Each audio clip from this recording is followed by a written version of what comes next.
What's up, guys? Hello, Footballtalk here. The 2024 NFL offseason has arrived, but of course this is just a non-playing portion of the calendar year, since this has become an all-year-round league pretty much, with all the key dates between the Lombardi Trophy being handed out, and the first time toe meets ball again in early August for preseason, with June and July kind of as the only 2 months where things kind of feel dead. The new league year officially starts on March 13th, but before we get there, we have a couple of draft-relevant events with the college all-star games and practice weeks, which I wrote an extensive piece about the early standouts from those. You can check that out over on my page helloswithfootballtalk.com, and then the combine from February 29th until March 3rd. Also, more relevant for our conversation today, the franchise and transition tag period was open on Tuesday, meaning teams get to decide on players from their rosters who they want to maintain contractual control over for one more season before they potentially work out a new deal or ultimately let them walk a year from now. For the purposes of this, I won't get too much into detail about how we may see the multi-year versions of this play out for some players who have been tagged in the past, 50 options for former first rounders and more. Instead, before I dive full on into draft season, which I've already done a ton of prep work of course, I want to focus on how all 32 teams may operate once free agency starts, which I need to add some context here first, since those decisions are pivotal to how much cash is actually available, how it affects the positions that needed to be targeted, and more. So what I'll do here is go through this list of all NFL franchises listed by effective cap space as of the morning of me recording this, meaning the money teams still have left to spend after signing draft classes and filling out rosters, and match each team with a pending free agent based on financial situation, positions of need, and scheme fit. I may quickly discuss the main storylines and overarching decisions for a team heading into the offseason, and if the number next to them is to be taken seriously, or if they'll be able to free up resources. But to give everybody some attention here, I'll try at least to be brief.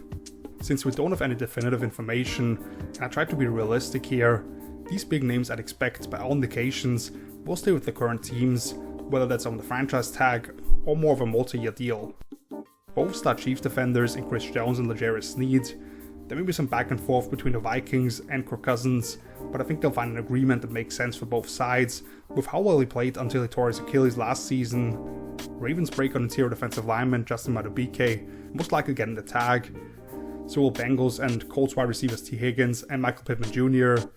The Jaguars edge defender Josh Allen and box safety Antoine Winfield Jr. coming off incredible years. It won't be easy, but it feels like Christian Wilkins wants to stay in Miami. And finally, it's hard to imagine the Bears just allowing cornerback Jalen Johnson to walk out the building after they were so unwilling to part ways with him at the trade deadline, with some second round offers on the table for them reportedly. Bucs wide receiver Mike Evans is an interesting one, but if they bring back Baker Mayfield, which by all indications seems to be the case, I can't really see that without Big Mike.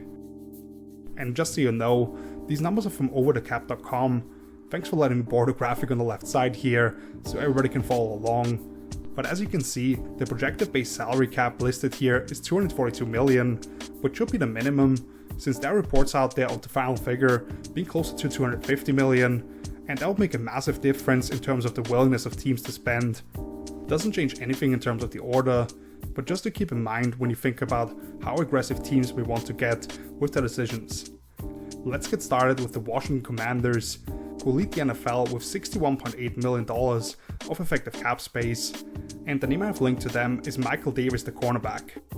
Certainly not the craziest name to start here, as the team at the top of the list may be looking to make a splash, but with this Washington franchise, I believe it'll be more about the volume of quality players they want to bring in order to turn things around, and Michael Davis I think is held in higher regards across the league than by its fan bases. All you have to do in order to understand his value is to look at the Chargers defense in recent years when he was on versus off the field. A big reason they were so quick to move on from the massive financial commitment they originally made with JC Jackson was the fact that Davis was significantly better in that same role, and that's as the boundary corner, meaning on the backside of the formation, where he'd regularly be put in press alignment and wasn't a lot of quasi-man coverage when they were based in Porter's principles. Davis brings great physicality at 6'2", 195 pounds to challenge receivers at the line of scrimmage, and while his numbers last season were significantly worse, it's part of a defense that had completely fallen apart, which is why you may be able to buy him at a discount. In 2022, he allowed a minuscule 4.8 yards per target, which was tied for 5th among all corners. New Commanders defensive coordinator Joe Witt Jr. is one of the more interesting coaches across the NFL coming into the season, because he was a passing game coordinator in 3 different spots in as many years before joining his now head coach Dan Quinn in Dallas for the last 3 years. But he's worked in very different systems, and we don't know exactly what this defense will look like. So even with Quinn having shown the ability to adapt to personnel and trends across the league, some of the moves they make here will give us a clearer picture. But I think from knowing his background, a physical boundary corner with man coverage skills will be a priority either way, and you probably get him to lower his annual value by a couple of millions from the $8.4 million on average on his last deal. Obviously, finding long-term replacements on the edges after trading away Montez Sweat and Chase Young at the deadline is of high priority as well. Next up, we've got the New England Patriots at $60.8 million, so $1 million down, and the name for them here is Jonah Williams, the offensive tackle, formerly of the Bengals. The first thing that comes to mind when thinking about what the Patriots need to address after the quarterback question, which they may be solving with that third overall pick in the draft, is surrounding whoever they bring in with some dynamic weaponry. Other than the Mario Pop Douglas, they really have to hope that Juju Smith-Schuster can turn things around in year 2 of a pretty substantial deal. However, beyond that, with now head coach Gerard Mayo bringing back 10 of 11 defensive starters from a year ago, the focus shifts to the offensive line, which was a nearly equally relevant issue this past season. The Patriots are slated to lose both their starting offensive tackles, with the interior 3 staying intact. There were a bunch of names that have played that position for stretches, but maybe best suited to line up at guard actually, who I considered here, but I ended up on Jonah Williams. And what makes sense here to me is that they have vacancies on both ends of the line currently, which the former top 10 pick for the Bengals has experience playing on both sides. With that being said, he did not seem happy about being asked to flip over to right tackle last year, once Cincinnati brought in Orlando Brown Jr., who funnily enough wanted to move over to the blind side himself, and both guys requested trades in consecutive years. Now he's freely available and is coming off 2 rather disappointing seasons. New England certainly isn't an offensive juggernaut, and gone are the days of Dante Scarnecchia turning around his reclamation projects. However, a 2 or 3 year deal in the $5 to $6 million range to continue building up his image after he did ultimately play at a position that he hadn't lined up at since his freshman camp days probably in college would help him in order to land another solid deal later on. Williams won't turn 27 until midway through the season, and while he has his issues holding up in defined dropback situations, with his anchor in particular, in an offense that may be led by a mobile rookie quarterback and relies heavily on Ramondre Stevenson, he could look a lot better. I do expect Michael Onwenu to be back on the right side as well, by the way, considering Trent Brown probably isn't.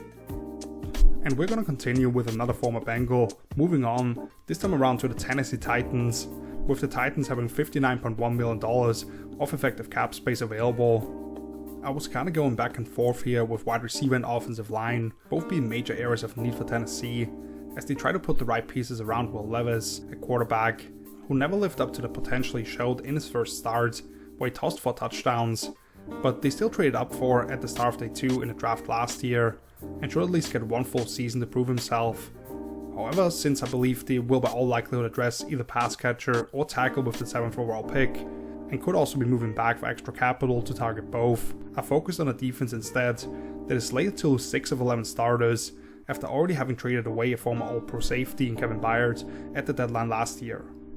While Jeffrey Simmons being hurt for the latter part of the season certainly played its part, and he curiously cut a physical presence at nose tackle in Ty Tart, going from number 1 in 2022 to 13th last year in rushing success rate allowed, is unacceptable. New head coach Brian Callahan, coming over from Cincinnati as a former OC, will have an impact on the decisions they make on that side of the ball, who can probably vouch for having to face this guy every day in practice, and by all accounts general manager Rank Carthon is largely responsible for personnel decisions, and with his upbringing in San Francisco and now working a year with Mike Vrabel, I can't see him not address that issue. DJ Reader has been one of the premier one techniques in the league, along with long-term defensive backs coach Bernard Wilson coming over from Baltimore to be the new DC. The majority of the coaching staff on that side of the ball was also overhauled, and we saw some more even runs from Baltimore as well. So while Jeff Simmons isn't a traditional free tech, this will also allow them to bump over as the offense changes the strength of the formation shortly before the snap. Reader was dominant in some of the recent showings against Tennessee, including when they knocked them out as the number 1 seed in the divisional round a couple of years ago, and I believe this could be a quick fix to returning to dominance against the run and get them into more defined passing situations for the pass rush to get home. Speaking about pass rush, next up are the Chicago Bears with $54.9 million available, and the name I have listed for them here is Danielle Hunter. The Bears, of course, will be one of the more interesting teams to pay attention to this offseason, with the number 1 and 9 picks in the draft available to them, along with likely trading away quarterback Justin Fields for even more capital. Kinda tough to project what exactly this offense will look like, and the new offensive coordinator Shane Waldron, considering we don't know exactly who will be playing quarterback, but how aggressive they are at adding another piece to the receiving corps should give us an indication of where they may want to be going with the second selection they have in the top 10. They did bring back head coach Matt Eberflus, however, and my focus lies on defense here. Once Chicago traded for Montez Sweat from Washington at the deadline, and Eberflus had fully taken over play calling duties at that point again, they became a top 5 unit in terms of EP per play over the second half of the season. I mentioned at the top that they will probably at least tag cornerback Jalen Johnson as part of that fantastic young secondary, which will now be without recently cut Eddie Jackson going forward, and they did draft a couple of guys in the middle of day 2 to potentially replace Justin Jones at free technique defensive tackle. What they don't really have is that speed threat across from Sweat on the edge, however, considering Yannick Ngakoue is likely gone. Eberflus and general manager Ryan Poles have been willing to dip into the veteran market defensively, however, and I believe a guy who has terrorized them inside the division quite a bit. Danielle Hunter has recorded 6.5 sacks in 13 career games against the Bears, so half a sack per meeting, and he's arguably coming off the best season as a pro. 16.5 sacks, 22 more quarterback hits, led the league with 23 tackles for loss, and 4 forced fumbles. And yet, with his injury history, I don't see a team paying him elite edge rusher money this offseason necessarily. So with a rising defense in Chicago, the ability to get revenge on his former team, and in a role as the Leo in that more traditional 4-down rush, with a lot of cover 3 behind it, and some time to get home, where that guy is scheme free on games where that guy is also scheme free on games quite regularly, Hunter could be very interested here to join a division rival, which will stay at that position with the Indianapolis Colts, with $54.7 million available to them, and the name for them here is Chase Young. This is a pretty divisive name hitting the open market at a high value position. Chase Young was the number 2 overall pick and the top prospect on pretty much every brick board in the draft industry back in 2020. He looked like a future All-Pro as the defensive rookie of the year, but tore his ACL at the midpoint of year 2 and only appeared in 3 games the following season, where he was dealing with multiple nagging injuries. This past season was supposed to be his ascent back to stardom after the Commanders declined his 50 option, and he was off to a pretty good start with 5 sacks across 7 games in Washington. When he was traded to San Francisco at the deadline, I expected this to be a great situation for both sides, rushing the passer alongside the likes of Nick Bosa, Javon Hargrave, Eric Armstead, and others, but he came up a half short of even reaching double digits in terms of combined sacks and QB hits, all the way leading up to the Super Bowl, when he did finally get on the stat sheet again. More importantly, his effort, especially in the run game, was questioned on multiple occasions, as we saw him jog after the ball in the NFC Championship game. With that being said, if there's one thing Colts general manager Chris Ballard loves, it's athletic freaks, and boy, the bright moments for Young are still blinding. He flashes the ability to overwhelm Pro Bowl tackles with his combination of explosiveness and power, but unfortunately the consistency simply hasn't been there for him. The thing is, Indy wouldn't even need him to be a starter necessarily, with Kwity Paye playing out the 50 option of his rookie deal, Samson Ebukam being brought in last year as a free agent, along with Dayo Odeyingbo as a guy with inside-out versatility. With how much they rotate bodies and the defensive corner Gus Bradley, Young would still get plenty of opportunities to showcase his talents now that Tyquan Lewis is about to hit the open market for them, but without getting tired and having those moments of not bringing it every down. Sounds like a prime spot for a 1-year prove-it deal at an affordable rate for what could be a very interesting Colts team in the landscape of the AFC. That brings us to the Cincinnati Bengals, who I mentioned a couple of times here already, with guys potentially leaving them and joining other teams high up on the list. They have $53.2 million available themselves, and I linked them to tight end Dalton Schultz here. 2023 was a weird year for the Bengals. Joe Burrow on an injured hamstring, and the Bengals offense were the worst in the NFL over the first month of the season, looking at several different statistics. As he got more comfortable with it, they started to look a lot more capable and potentially a dangerous squad in the AFC, but a wrist injury midway through the year ultimately did end Burrow's season. Meanwhile, the defense fell substantially, giving up a bunch of explosive plays, and yet they were involved in the playoff picture down the stretch here somehow. I will focus on offense here, since they're bringing back all 11 starters, other than the recently discussed nose tackle DJ Reader, and an excellent coordinator in Lou Anarumo, while the history of first round picks would suggest that they'll target defense yet again. Right tackle will be a question mark with the departure of Jonah Williams, but they do still have Jackson Carman, who's getting limited action when last seen, and that could also be a target in a strong draft at that position. Wide receiver T. Higgins, I already mentioned, most likely getting the tag, but Cincinnati's entire tight end depth chart is about to leave in free agency.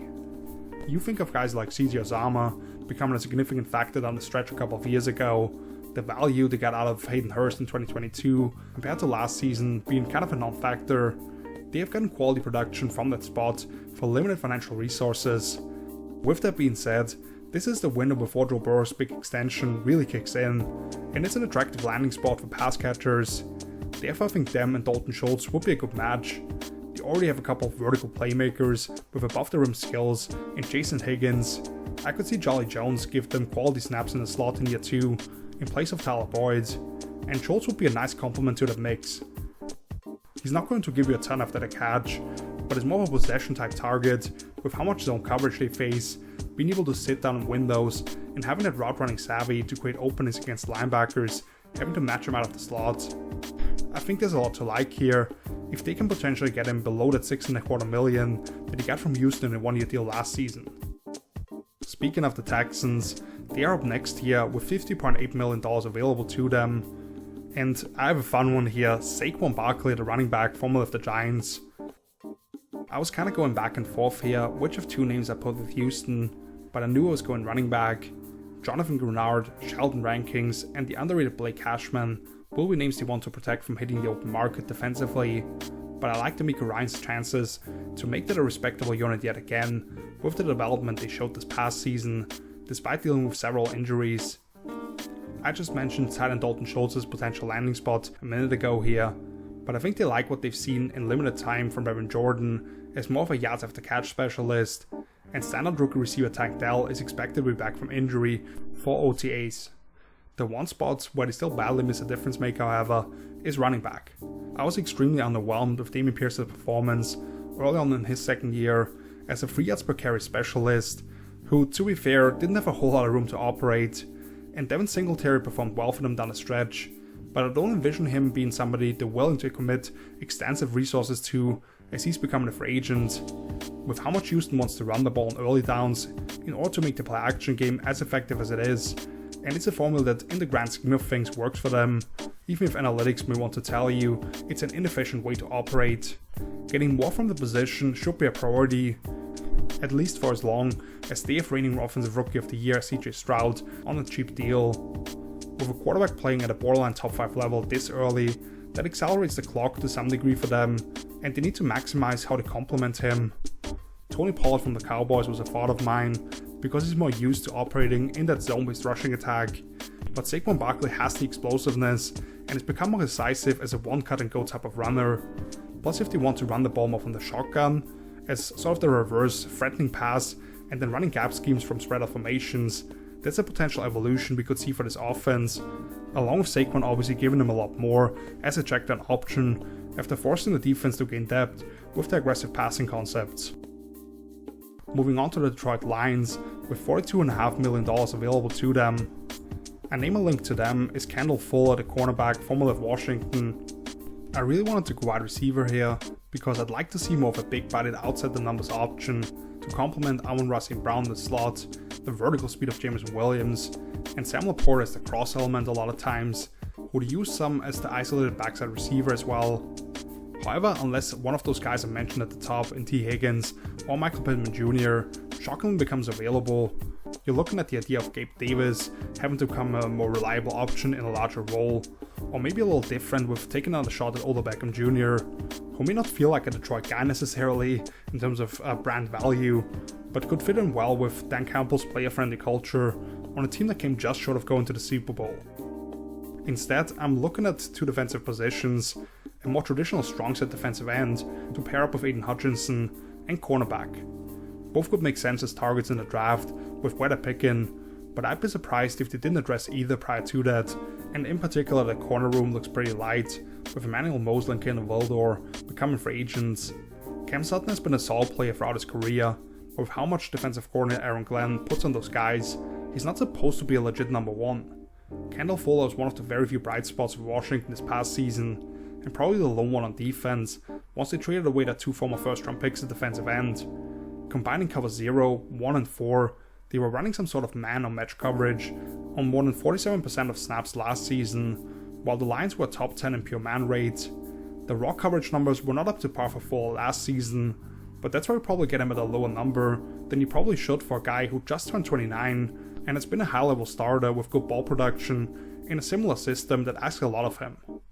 So getting him for 2 or 3 years with low double-digit million per to give you the flexibility with the 29th overall pick to go wide receiver, edge, or even at a corner would be nice for them.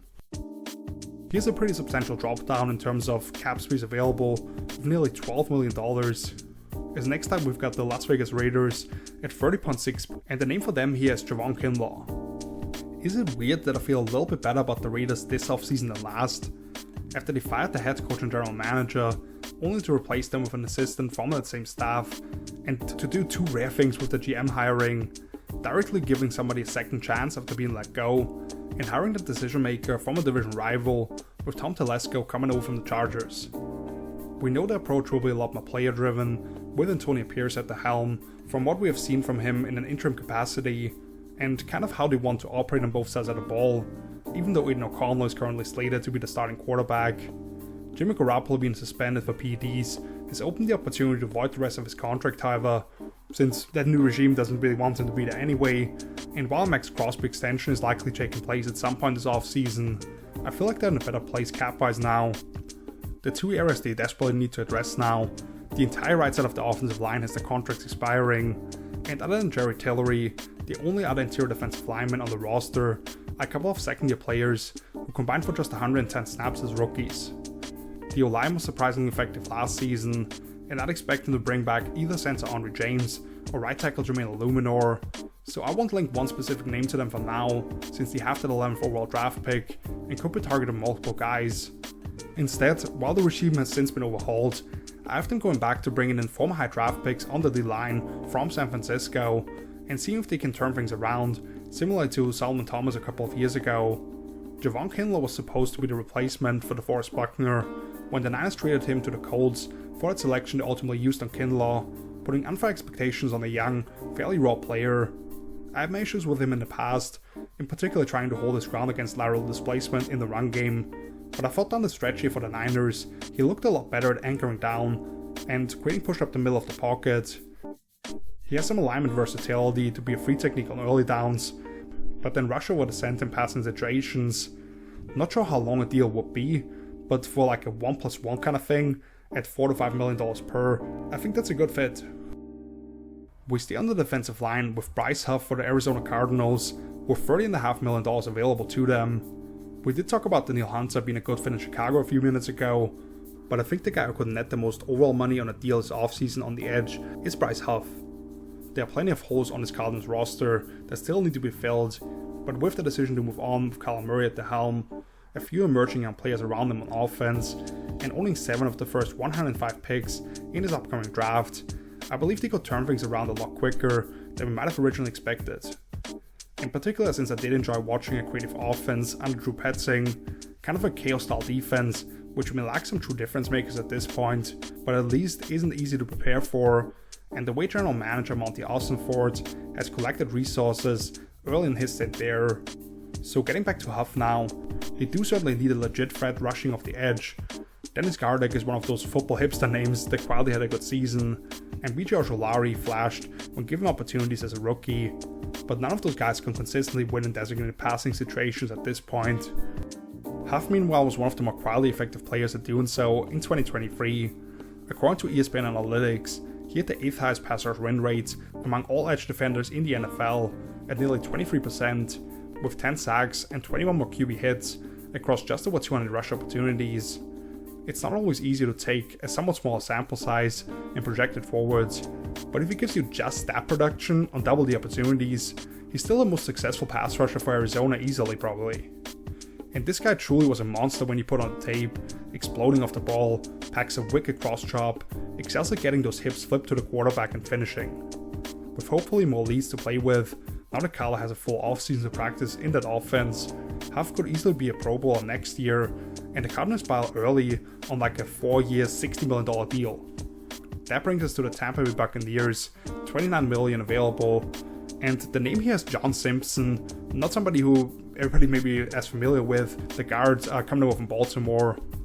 Going through depth charts of all 32 NFL teams, there are certain times where you stumble upon position groups that seem very bare. That was the case when I got to the Bucs interior offensive line. What exactly a contract for quarterback Baker Mayfield looks like, and if they maybe even slap the franchise tag on him will be interesting, as well as how they decide to bring back a Bucs lifer in Mike Evans coming off another stellar season. Lavonte David at linebacker seems more likely to move on after a decade in Tampa Bay, but Antoine Winfield Jr., I can't see them letting walk out the door, and he's another candidate for the franchise tag of course. So that brings it back to a unit where, other than stars Robert Hainsey and last year's second round pick Cody Mauch, the only guard or center on the roster currently is Nick Leverett. With Liam Cohen coming in to replace now Panthers head coach Dave Canales at offensive coordinator, who was jumping back and forth between the Rams and the University of Kentucky, we could see more of a focus on some rushing concepts, but we did see Sean Payton morph into more of a duo team, and even the Wildcats were condensing formations with pro personnel a lot more. So I believe a guy like John Simpson could make a lot of sense as a mauling guard coming off a career year in Baltimore. You love what he presents as a puller for kickoff blocks, creating vertical displacements on runs between the tackles with Rashad White, latching and sustaining blocks on heavy play action stuff, and even on more traditional dropbacks, his ability to mirror and recover was excellent this past season. Now we have him and Mauch as guys who love to get on the move and push bodies around, having the balance to run power, counter and others to either side, allow Baker to take those deep shots off the run fakes, and believe Simpson deserves his first big contract of his career, probably somewhere in the $6 to $8 million range annually across 3 or 4 years. I just mentioned them here, so let's get to the Los Angeles Rams. $27.9 million available after they just cut center Brian Allen, which forced me to overhaul the whole graphic, thank you for that. A player I like for them here is Geno Stone, the safety formula of the Ravens as well. While the situation may be very different in terms of which stage of their careers these quarterbacks are in and how long the championship windows are expected to be, I look at the Rams somewhat similarly as I do with the Texans, in terms of that accelerated clock due to how much better they were than I originally expected coming into last season. Matt Stafford's numbers don't nearly tell the full story. The dude was throwing lasers all year long. Kyron Williams was the most productive per game running back in the league, not named Christian McCaffrey. Puka Nacua broke the all-time rookie receiving records, and the offensive line took a significant jump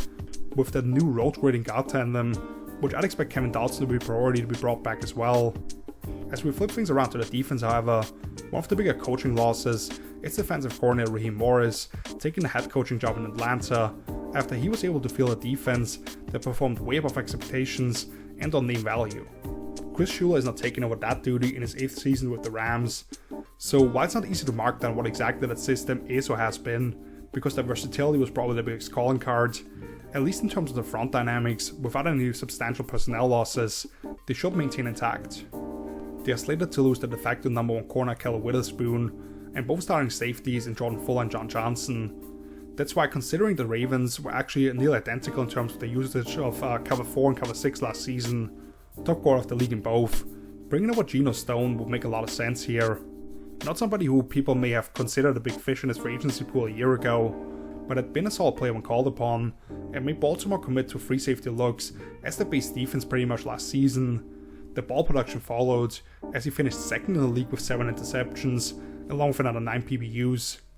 Considering the Rams finished last season with the 3rd fewest takeaways in the league, that quality could be a major addition for them. That's why paying him $25 to $30 million on like an incentive-laden 3-year deal could be the way to go here. Next up, the Carolina Panthers, $24.7 million available. Wide receiver Calvin Ridley is the name here. I know that the Panthers defense is a lot more up in the air, with big decisions around Brian Burns, Frankie Louvu, Jeremy Chin, and others, as they were able to retain defensive coordinator Ejiro Evero. But with Dave Canales coming over as a former Bucs OC, I believe the priority has to be, how do we help last year's first overall pick Bryce Young after a truly horrific first season offensively with him at quarterback? While they theoretically bring back every single starter other than DJ Chark, if you consider him as such, there were major issues in terms of the O-line, running back, and pass catchers. However, as I think about what is the best way to start things off here, it's giving Bryce a reliable number one receiver who can consistently create separation. This past season, none of their opponents were afraid to just man everybody up and daring them to win. Adam Thielen had a good season considering the circumstances and which stage of his career he's at, but even that fizzled out over the latter half of the season. Elementary passing concepts certainly didn't help with that, but being imprecise and allowing defenders to dictate routes early on led to Bryce having to move around outside the pocket a lot more than you'd like to see. I believe in particular due to the impact of fantasy football, there's a false narrative around the season that Calvin Ridley just had in Jacksonville. Did they live up to my lofty expectations of a true number one receiver any given week who catches 6 to 8 passes per game and can feast on one-on-one matchups? Not really, but it did finish top 25 among receivers in catches, yards and touchdowns, despite Trevor Lawrence either missing time or being banged up, with a catchable pass rate of below 65%. When teams didn't necessarily have a top-flight shutdown corner and played man against Ridley, he was converting crucial third downs, and you saw those still pristine route-running skills. With Jacksonville likely not wanting to bump up that third-round pick into a second rounder for the Falcons from that trade, he becomes available, and you pair him up with a youngster from Alabama, who at least knows when that guy will be exactly where for him. Moving on to the Minnesota Vikings, we're going back to the offensive line, with former Dolphins guard Robert Hunt. $19.5 million available, so this makes a lot of sense here. The Vikings are a fascinating team this offseason, of course, with the looming decision on how they want to approach, or have already approached Kirk Cousins before, who was playing at a very high level in year 2 under Kevin O'Connell, and generally seems beloved by everybody in that building, but is coming off a torn Achilles, and they may not pick again at 12 in next year's draft to find a solution at quarterback long term. They could also be in store for handing out the biggest contract extension in NFL history to a non-quarterback with star receiver Justin Jefferson, and I'm interested to see how much support they'll be giving defensive coordinator Brian Flores, who was able to get the most out of a limited collection of pieces with the extreme approach of dropping 8 or sending 6+ rushers. So I didn't want to link any big name to them necessarily, with a couple of huge in-house decisions still on the slate, but rather get back to the meat and potatoes and address what has been an underwhelming interior offensive line. I still like Dalton Risner as an underrated veteran, but that feels like it was more of a one-year solution at this stage, and you really have no depth returning across the front. Robert Hunt is a name that could boost the run game the moment he arrives in Minnesota, after having been a bottom 3 team in terms of rushing efficiency each of the last 2 years. After starting his career at right tackle, he's been one of the better guards in the league over the past 3 seasons, excelling in an outside zone-based rushing attack for Dolphins head coach Mike McDaniel, which also matches with a bigger focus on Ty Chandler as the main ball carrier. He can also be utilized as a puller to get out to the corner on toss plays or kick out edge defenders and counter as a complement to that perimeter-oriented rushing approach, and he was arguably Miami's most reliable pass protector last season, with only 1 sack and 2 total penalties charged for. You're probably looking north of $10 million annually, but he could be a cornerstone for that O-line over the next 4 years or so. Moving on to the Atlanta Falcons, at $19.3 million available, Josh Uche is a name that I think we need to pay attention to here. Since we just talked about former Rams defensive coordinator Raheem Morris being hired as head coach in Atlanta, it only makes sense to talk about him adding another piece to help the defense take the next step. The offense was a catastrophe relatively to my expectations, which of course remains the most watched video on my YouTube channel when I hyped him up last summer, so feel free to check that out and enjoy my misery. But a lot of the things I said back then still remain true, and if they can solve the quarterback position, I like what the unit could once again be. The defense actually showed legitimate improvement. I know that if you adjust for a pretty weak schedule, they weren't a dominant unit necessarily, but they were number 1 in rush EPA allowed. Jesse Bates was a ball magnet for them as arguably the most impactful free agency addition defensively from a year ago, and they were able to put heat on quarterbacks with the blitz. Now defensive coordinator Jimmy Lake, coming over alongside Morris from LA, could be taking over play calling duties, and fittingly the Rams and Falcons were right next to each other in blitz rate for 2023. The big difference between what Ryan Nielsen did with that unit last year compared to the new staff is that they ran cover 2 at nearly 5 times the rate as the Rams did. Still more middle of the pack at 12%, but fundamentally more match principles and expecting the rush to win a little quicker than sitting back and mushing up the pocket with a lot of bigger body rushers. They also dropped the outside backers as an obscenely high rate compared to what most teams like to do with base out fronts, but there's no 300-pound Michael Hecht on this roster that'll look or feel as weird in the capacity. I'm more focused on guys that can win the corner and get quarterbacks to throw off platform. Joshua Uche is one of those names I'm very intrigued by, certainly more of a situational pass rusher during his time in New England, but his first snap off the ball, the suddenness to crossface tackles or come free and stunts in different games, I really like the idea of what Morris could sell him on his role being bigger bodies on early downs, but then let him and Anadolu Bikadi tee off on passers when they get to those money downs. The Philadelphia Eagles are the next team on the list, with $14.9 million available to them, which is somewhat surprising considering the quality of the roster. Willie Gay Jr., the linebacker from the Chiefs, is somebody that I have my eyes on here. While they still won 11 games and were certainly banged up for the fairly embarrassing wildcard loss at Tampa Bay, I don't think you'll find a single Eagles fan that was happy with how the season went. Following a 10-1 start, they truly look like one of the worst teams in the entire league, and a lot of it comes back to coaching on both sides of the ball. That's why, despite the fact I thought it was fair to question the guy at the top, and Nick Sirianni, and what he actually provides this team other than attitude on the sideline, I am excited about the possibility of massive improvements in terms of play calling with Kellen Moore taking over the offense, with intimate knowledge of the biggest division rivals in the Cowboys, and Vic Fangio is one of the better teachers defensively, and somebody who excels at adapting to personnel. Assuming they can get the ship steered in the right direction with Hassan Reddick,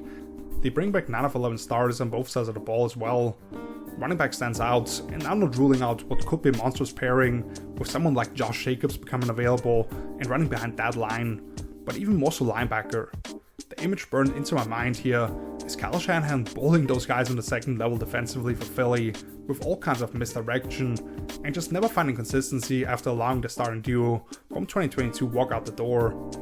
There aren't any massive names available this year,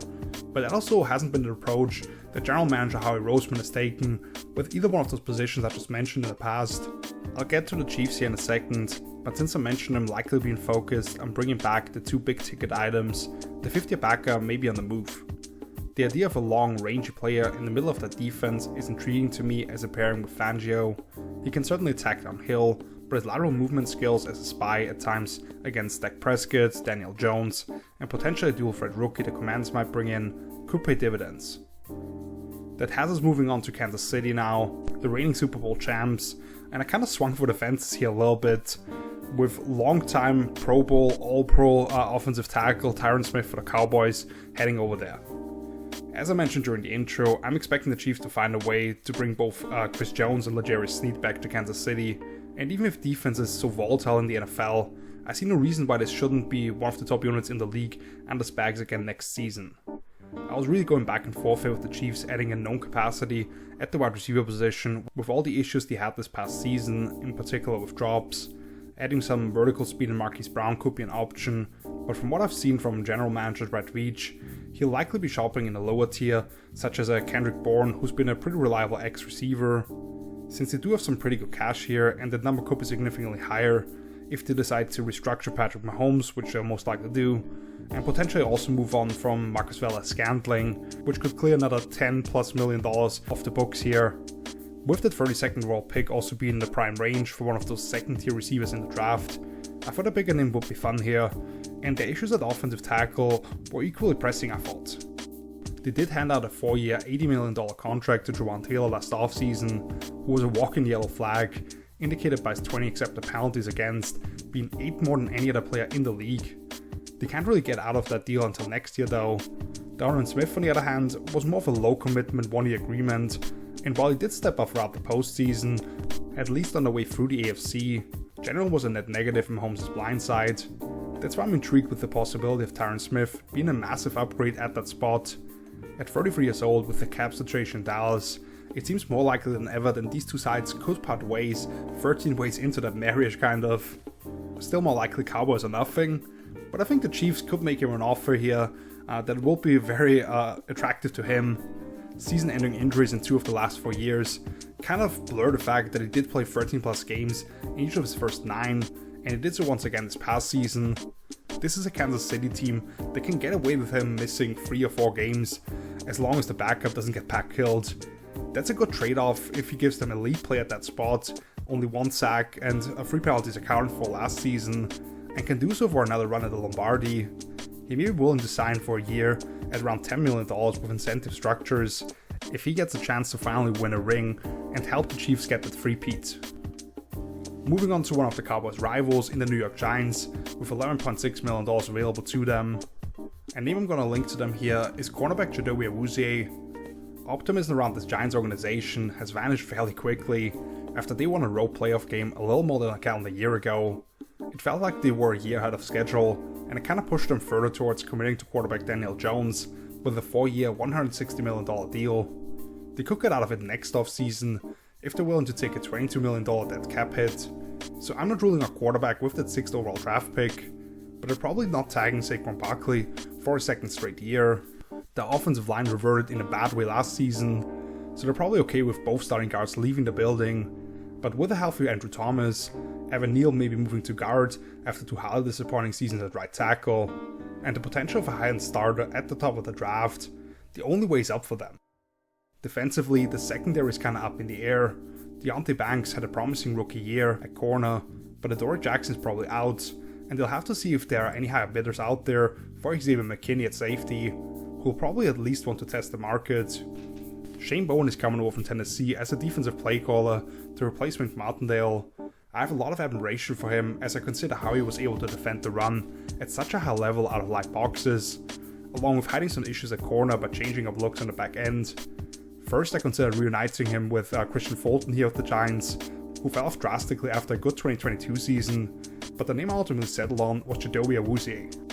His days as a legit number 1 man corner have probably passed, heading into year 8 as a pro, more than a year removed from a torn ACL, but he can give you quality play in that capacity still. He's also excelled in multiple systems during his times in Dallas and Cincinnati, most recently operating under Lou Anarumo, but he ran a pretty wide Rolodex of coverages. Adding him for a couple of years in the $7 to $8 million range per could make a lot of sense to also add some veteran leadership to a young corner room. Next up, the Jacksonville Jaguars, $7.1 million in the plus. Damian Lewis, the former Seahawks guard, is a name that came to mind here. Does anyone remember that this team started off last season 8-3 and looked to have firm control over the AFC South before losing 5 of the final 6 games? I go through the depth chart today and still don't see any major holes necessarily.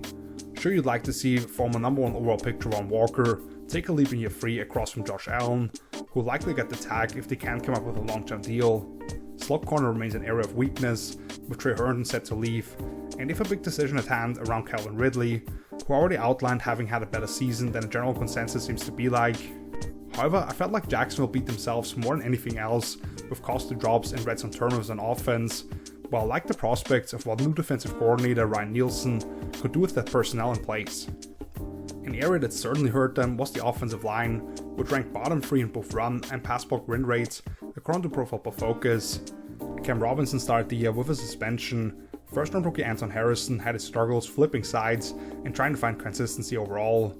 Luke Thornton at center took a slight step back in year 2, and while I like the idea of Ezra Cleveland taking over the left guard spot as a low-investment trade for at the deadline, he didn't do anything to increase his value now that he's hitting the open market. So that's what I want to address here, because they have more or less investments into the other 4 spots. Damian Lewis has shown nice player development across his 4 years in Seattle. In only one of those did he miss multiple games, and started every one of those that he's been available for. He has experience at executing in a wide zone-based rushing attack, but at 330 plus pounds, you also like what he brings blocking down on wham or trap, which you like to use in order to get Travis Etienne clear lanes to dart through. Plus, he'll help firm up the interior of the pocket for Trevor Lawrence. Which brings us to the Baltimore Ravens, and while they may only have $1.4 million available in terms of cap space, I kinda have them making a splash here with one of the best running backs of this generation in Derrick Henry. This was something that was in the works at the trade deadline this past season, and something that may have helped propel Baltimore to a Super Bowl, since I can't imagine with that kind of backfield that They hand the ball off 6 times only with the season on the line against the Chiefs in the AFC title game. The biggest holdup, of course, here is the cash available, and how you may want to invest into a position where this team has gotten plenty of production from without spending big on one particular name. Things aren't going to get easier with Lamar's contract in full effect, both starting guards being considerations to be resigned, and of course Justin Madubuike being a franchise tag candidate after leading all interior defensive linemen in sacks as part of a breakout season. With that being said, understanding how general manager Eric DeCosta operates, I believe they can make this work. Just looking at last offseason, when they spent pretty big on wide receiver Odell Beckham Jr. as the first piece of their revamped receiving corps, only $3.9 million of his 1-year $50 million deal showed up on the books for them this past season, with the rest being prorated. I can't imagine that the Ravens are willing to take $26+ million cap hits each of the next 2 years for left tackle Ronnie Stanley, who has struggled to stay out on the field. And with 8 draft picks, they'll be able to replace a lot of the depth pieces set to hit the open market for them. So while he may be on a slight decline, King Henry represents a supreme version of what they'd be slated to lose in Gus Edwards as a downhill rushing element to complement Lamar Jackson. He actually operated in a more zone-heavy system in Tennessee, and if he can't build up that momentum, he's not somebody who operates particularly well in the condensed space. I do think there's a lot to like here with this pairing though, and how it would force defenses to respect the threat even more, making play action that much more effective for Lamar. This is where we get into the red with negative cap numbers, and the first team up here, the New York Jets, minus $9.2 million. The name I have down for them here is offensive tackle Jermaine Illuminor. I'm curious to see how much excitement this Jets fanbase can muster up throughout this offseason, since they're a burnt child that saw their supposed savior Aaron Rodgers play all of 4 offensive snaps before tearing his Achilles, and then keeping them full of hope with the potential of an unprecedented in-season return. That never materialized, and while New York's defense once again was one of the top units in the NFL, the offense was not functional yet again for the majority of the year. Since Rodgers by now is sort of running the show, it feels like they're reuniting with either wide receiver Davante Adams or left tackle David Bakhtiari from the days together in Green Bay is certainly on the table, although the money doesn't really make sense with the former, along with what they'd have to give up in a trade, while Bakhtiari hasn't played more than 5 consecutive games since 2020. So what I'll do here is keep the possibility open, but still address an offensive line that was just abysmal last season and cannot put the same product out on the field and expect Rodgers to survive behind that group if they don't make any substantial moves. Part of that was injuries last season to the O-line itself, but to get a full 17 games from Mekhi Becton, Dwayne Brown and Elijah Vera Tucker was always more of a fever dream. Becton actually did log 16 starts, but was tied for first with 12 sacks surrendered and second with his 12 accepted penalties. Brown was always more of a stopgap, and I fear running the risk of wasting an excellent young player in AVT by constantly moving him around, and it certainly not help him with the potential for injury. I believe a nice midway option here would be Jermaine Illuminor, who didn't settle in until year 5 with the Raiders as more of a flexible backup prior to it in different stops, before starting 31 of 34 games at right tackle these past 2 seasons. While he still can have his issues with speed rushers who can flatten at the top of the rush, he typically forces guys to get around him, which matches well with Rodgers wanting to work up and only then out of the pocket at this stage. He'd also be an upgrade in the run game, with the way he can open up cutback lanes on zone concepts and toss aggressive edge defenders up the field on the front side. You're probably looking at a $4 million cap hit for a solid starter, which the Jets desperately need multiple of those and target in the draft as well, who also gives you guard versatility. If they're willing to dig a little bit deeper into the pockets, taking Michael Onwenu off the division rival Patriots' hands as a very similar player will also make a lot of sense. Next up, the Steelers at minus $9.7 million. The name I've written down for them, Josey Jewell, the linebacker, formerly of the Broncos. Linebacker has been a weakness for several years in Pittsburgh now, as they've been unwilling to invest any substantial draft or financial capital since trading up in the first round for Devin Bush 5 years ago, and that not paying off. But that's why I like maybe more of a mid-tier option once again in Josey Jewell, as they have to realize that they can't get by with Landon Roberts and Cole Holcomb playing all 3 downs for them, which is why they use a lot of dime personnel in defined passing situations. How they approach quarterback, of course, is the most pivotal piece in what's left to spend, but it sounds like they do want to give Kenny Pickett a shot in year 3 now and the new offensive coordinator Alpha Smith, and they're probably going to free up $7 million this year by cutting veteran corner Patrick Peterson. Jewell has been an underrated player for Denver over the last 6 years, For a team that used fairly similar front dynamics, with more of a traditional odd front and outside linebackers being asked to drop out a fair amount. From a coverage perspective, both sides, but especially Pittsburgh, run a lot of single high safety, and in particular on early downs a heavy cover 1 team, meaning the linebackers have to take the back coming out. Jewell is pretty comfortable doing that, and while it may not sound massive, considering the disadvantage those guys are typically in with catches being charged to them as the next closest defender, Jewell has allowed passer ratings below 100 in all but his rookie season. He's one of the more instinctive linebackers against the run as well, reading keys to flow to the ball and being sturdy in tight spaces to not get washed out. Over the last 4 years, he's only missed 4.5% of his attempted tackles, and if you take out 2021 where Tom Peck cost him all but 2 games, he's been available in all but 6 contests across the other 5 seasons. His last contract extension with the Broncos was for 2 years, $11 million, so I'd expect a very similar deal this time around. Next up, the Green Bay Packers with an almost identical cap number, $9.8 million over, and the name I have down for them here is Jordan Fuller, which I'll explain here a little bit. This was one of the tougher ones for me to nail down, while the expectation here is that former All-Pro left tackle David Bakhtiari is about to get cut due to simply not being able to stay healthy, and I would like to see them add one more difference maker at wide receiver maybe. If they find a long-term agreement with quarterback Jordan Love that'll affect the cap more in the future, that at worst was a top 10 unit in the league by any metric you want to look at, and you're looking at a bright future. So I have to focus on defense here. That inherently becomes difficult because I don't know a whole lot about the new coordinator Jeff Hafley. I was aware of his background as a defensive backs coach at multiple NFL stops, but I studied up a little bit with a piece by Matt Schneidman of The Athletic, who does a great job of covering the Packers, and mentioned how Hafley was referred to as the Wizard during his 1 year at Ohio State in 2019, where he helped turn around the unit that finished 72nd in the country in yards allowed per play the year prior to number 1 overall. That presented the opportunity to become the head coach of Boston College, of course, over the last 4 years, before making the decision to take an NFL coordinator job. Having already picked the Green Bay's roster, I already knew that the only safety still on the contract, a 7th round pick that I actually like quite a bit in Anthony Johnson Jr., and an undrafted free agent from a year ago. So when I read who Schneidman talked about Hafley with, Jordan Fuller became a name that made a lot of sense all of a sudden. This is the first time since the 2019 season that Hafley will be calling plays, so what exactly they'll do schematically is an unknown at this point, but it'll probably be a mixture of his personal philosophies and taking into account the players that he has to work with.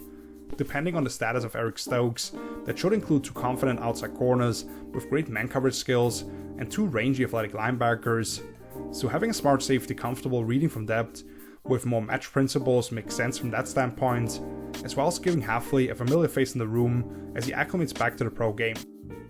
Similar to that idea of reuniting a defensive coordinator with a former stand-up player of his who he helped develop in massive ways, even though they were barely a part in this case, I believe now Seahawks head coach Mike McDonald could bring along somebody from Baltimore in linebacker Patrick Queen.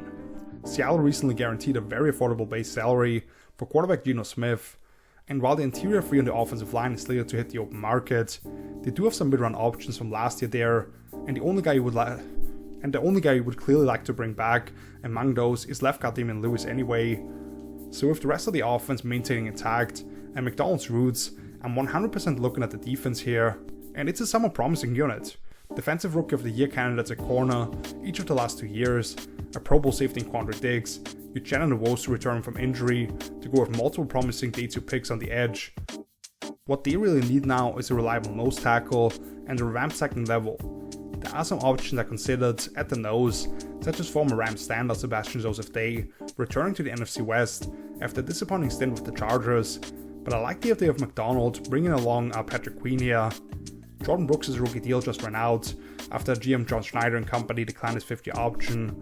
and while Pro Football Focus and some media members would have you believe Bobby Wagner is still an all-pro level player, he's become a liability in coverage when on the field.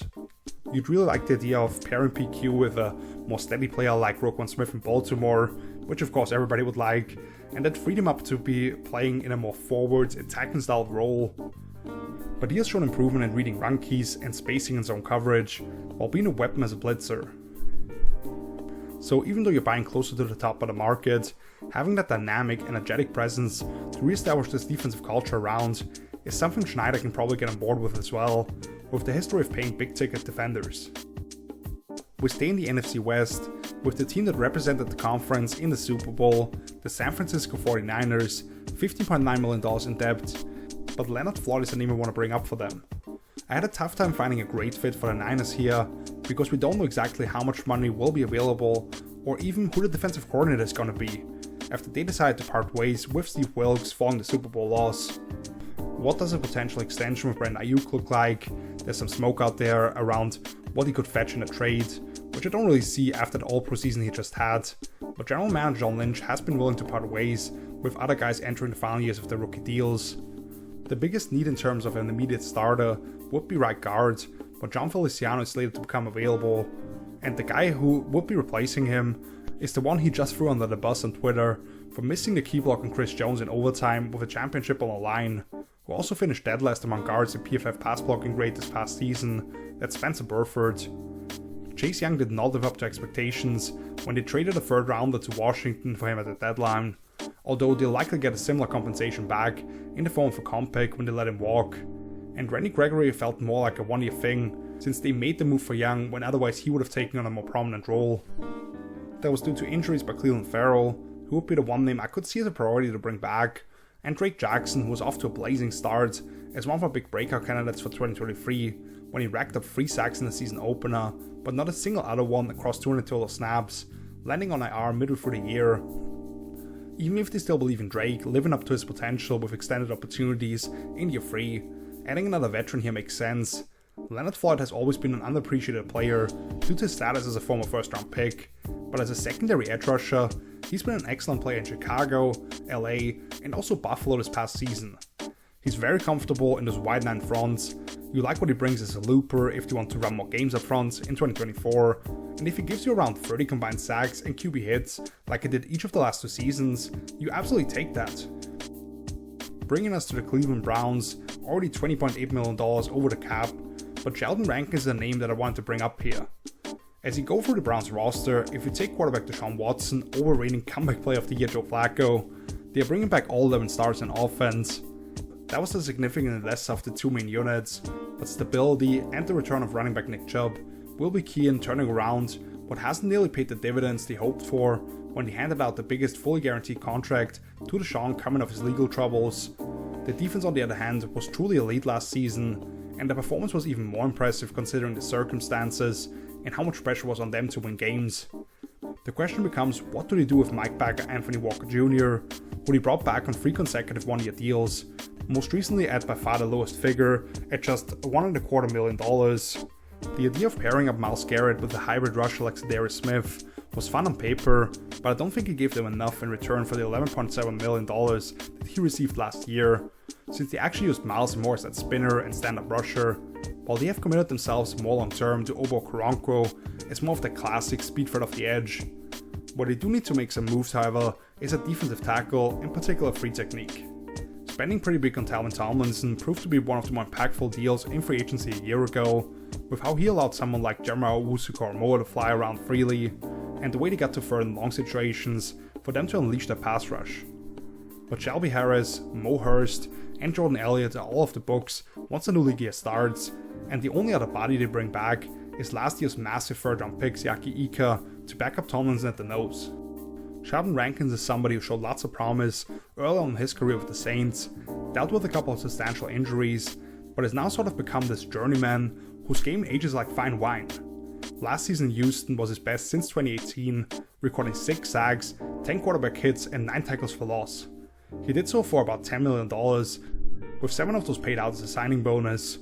Cleveland has shown that they're willing to pick guys up front, and I like the potential upgrades that he could present, especially on twists as a primary or secondary man. We'll stay with the position group as I link the Dallas Cowboys $24.6 million in debt to grow as stewards. Listening to Micah Parsons on his podcast, he voiced that he'd like to see the team bring in a bigger linebacker and a nasty 330-pound interior defensive lineman. That's kinda hilarious considering they just drafted a 330-pound nose tackle in Mazi Smith out of Michigan last year and probably asked him to drop 20 pounds, which I think played a part in his struggles to own his space in the run game during a disappointing rookie season. So I decided to address that here. We know about Owen Jared Jones' affinity for quarterback Dak Prescott, and there are reports out there about how he could be resetting the market, particularly if the reports about the cap being closer to $250 million are true. Wide receiver Michael Gallup seems to be a likely post-June 1 cut designation to free up $9.5 million, and even if they end up bringing back Tony Pollard, it should be at a significantly lower cap number than his $10 million franchise tag this past season. So with veteran nose tackle Jonathan Hankins' contract running out, I think they tap into the veteran market here again and make a move for a perennially underrated Grover Stewart. After being a rotational player in Indianapolis over his first 2 years, he was a fixture in the lineup over the next 4, earning a 3-year contract at above $30 million of total value along the way. This past year he was limited to 11 games thanks to a PED suspension and didn't quite live up to his high standards. Still, he has a premier shade nose for even front teams who can free up the defensive line to attack up the field and keep the second level clean. With Mike Zimmer returning to Dallas as defensive coordinator after some time away from the game, I expect him to get back to his roots and look for his new version of Linval Joseph, who gives them great snaps against the run and then is subbed off on third downs other than as a setup man for Micah Parsons on stunts. Even after just turning 30 years old, Stewart is probably going to ask for close to double-digit million annually, but he may be willing to drop that asking price a little bit to be part of what has been one of the top defenses in the league, notwithstanding a catastrophic effort in the wildcard loss to the Packers. A cheaper option here I like as well, by the way, is former Titan and Texan Tyler Tart. With switching conferences and sides of the line here, with the former Cowboy actually in center Tyler Biadasz going to Denver to join the Broncos, who are currently $27.9 million over the cap.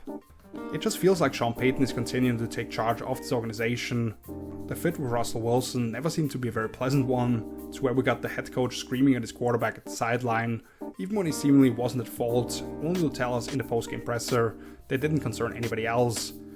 I've continued to pencil in corner for them with their first round pick, since they have an opening on the field side and in the slot to pair with Pat Surtain, along with the Wilson replacement of course being on the table as a prime trade-up candidate from 12th overall. So I have Payton addressing this biggest additional need on offense and continuing to fortify this line. Lloyd Cushenberry is a pending free agent, but he's probably not getting any discount on a 26-year-old center coming off by far the best season of his career. So instead, I actually have them upgrading that spot in my opinion at a very similar price tag, since Tyler Biadasz is arguably coming off a slight down year. Picked around later than Cushenberry in 2020, he backed up all the interior spots for Dallas as a rookie before playing and starting in all but 2 games over the last 3 years combined. He wasn't charged with a single sack in the first 2 of those, before allowing 3 this past season according to Pro Football Focus. So you like his ability to play on an island a little more with the mirror skills against interior rushers. More importantly, as the Broncos made the transition from Nathaniel Hackett even further away from outside zone and more around inside zone, power, and a wider Rolodex of gap schemes, you like Biadasz's background at Wisconsin and how well he performed under Kellen Moore in Dallas prior to 2023 when Mike McCarthy took back over play calling. With 2 powerful guards next to him, being able to get A-gap defenders off the landmarks and combos and block them down in order to deploy those guys as pullers is something that potential new center has proven to be effective at. Which brings us to the LA Chargers, and this pairs up well because they bring in a former Bronco here in Adam Troutman, the tight ends. Before we get to any discussion about what the Chargers could do in terms of spending money, we do have to consider what they could potentially save by cutting the following veterans. $23.25 million with Khalil Mack, $23.1 million with Keenan Allen, $20 million with Mike Williams, $14.4 million with Joey Bosa, and $6.5 million with Eric Kendricks. I think at least 2, probably 3 of those names are gone. So similar to Sean Payton joining the AFC West last season and finding the cash to pay a couple of big contracts on the offensive line, I could see Jim Harbaugh make a statement by getting rid of the old and bringing in his guys. However, I will focus on a less substantial investment here and look at bulking up the tight end room, since the one thing I expect from Harbaugh plus Greg Roman offense is heavy personnel and pounding the rock. So while there could be a massive overhaul of the defense to give Jesse Minter coming over Michigan along with Harbaugh the pieces that he needs, I actually have them taking somebody off the aforementioned Sean Payton's hands. Adam Troutman was a promising late day 2 pick for the Saints 4 years ago, and while his receiving production never lived up to that, he's played a large amount of snaps thanks to his blocking prowess. 82 catches for 845 yards and 7 touchdowns across 60 career games, but also only had multiple drops in one of those seasons, and he's been a reliable target over the middle of the field. More importantly, he's always been a high-level blocker who can create movement on the front side, securing edge defenders away from the action, and most impressively to me, locating, latching onto, and redirecting targets in space.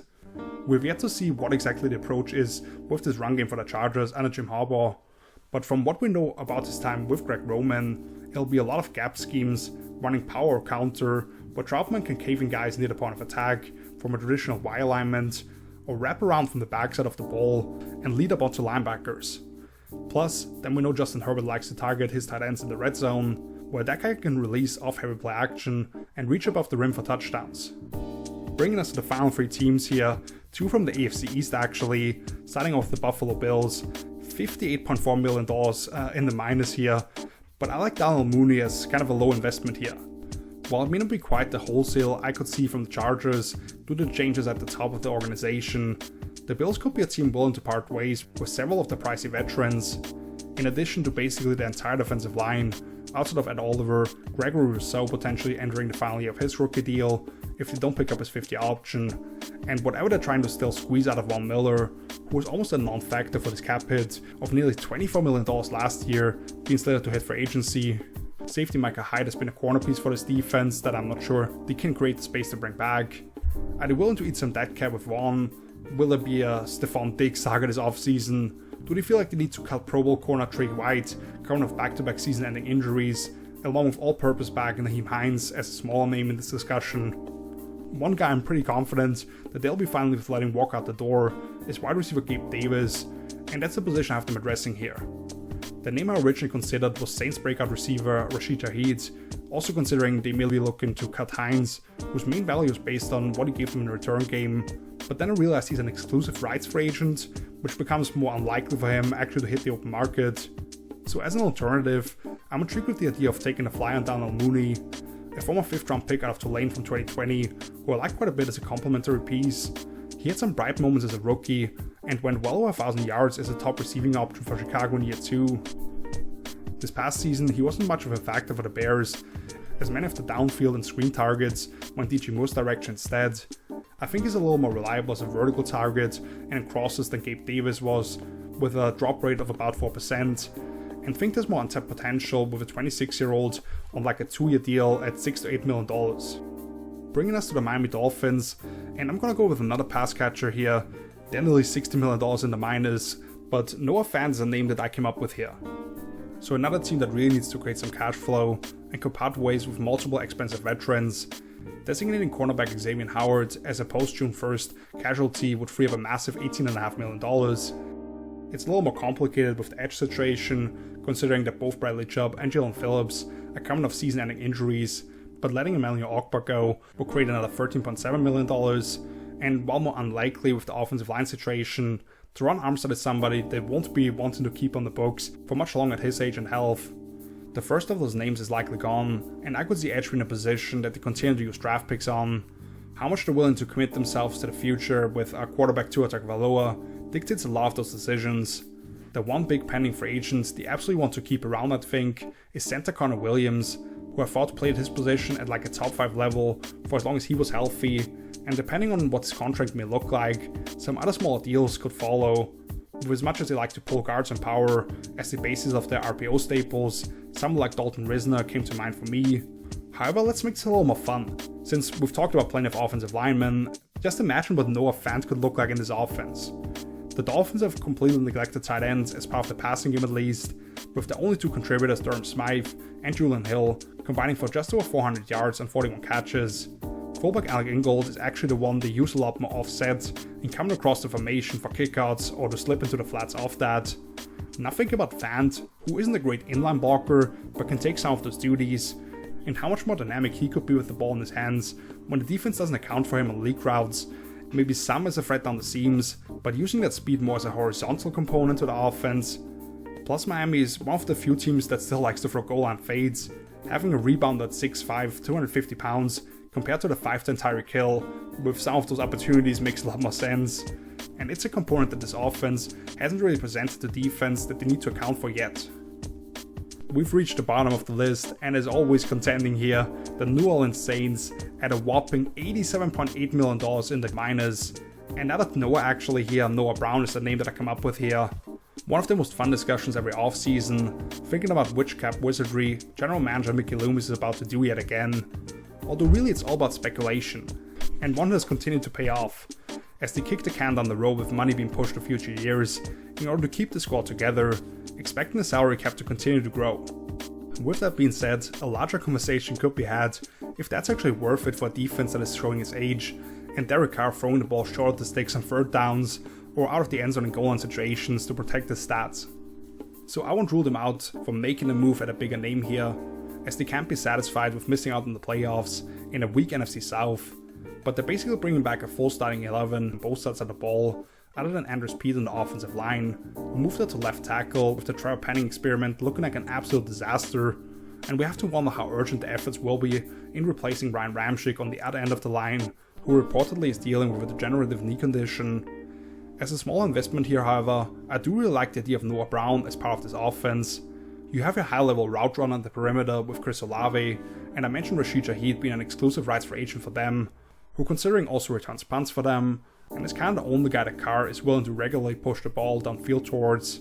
because you probably can't overthrow speed like that, most likely is brought back.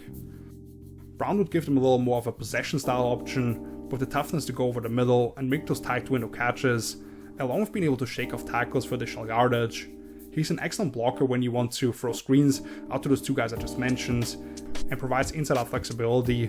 while having just posted his highest ADOT of his career at 12 yards per target. That concludes the list and brings us to the end of this video. I hope you enjoyed this piece of insight into all 32 NFL teams, the discussion around some of the free agents and where they may fit. If you did, please make sure to hit the thumbs up and subscribe for more off-season content if you haven't done so yet. This marks the official kickoff of draft season for me. I may have something coming out depending on what happens on this market, or if there's some big trade happening, but with the combine taking place in Indianapolis next week, and the rumor mill really kicking into gear as people, they have a little bit of a loose tongue, so there'll be some interesting conversations, along with of course all my positional rankings, big boards, mock drafts. If you enjoy the draft and really learning about these young players about to enter the NFL, this and even more on my page HelloFootballTalk.com are the places to be. If you want to connect further with me, stay up to date with all the work I do, and get some other thoughts of mine on everything happening around the league, you can follow me on social media. Links for all that are down below in the video description. I'll be focusing on grinding the tape of this draft class and probably sharing some thoughts on the combine next week, before I get to my list of guys that have helped or hurt themselves at the event once that's concluded. Make sure to check back for that. So until then, see you later. Peace!